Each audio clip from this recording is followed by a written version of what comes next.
Okie dokie for the fuckwits online. I'm going to give you an example of scams.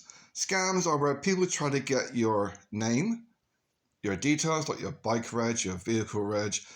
They want your name, they want your location, they want your age, your date of birth.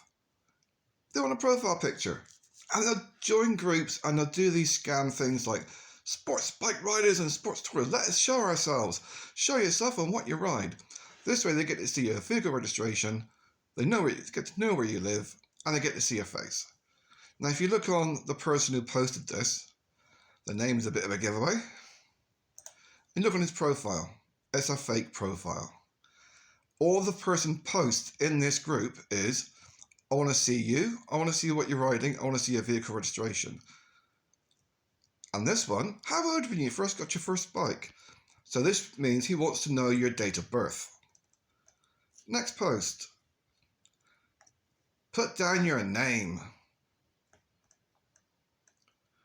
Who wants your name? He wants your names. He wants to know your profile details. He wants to know what you look like.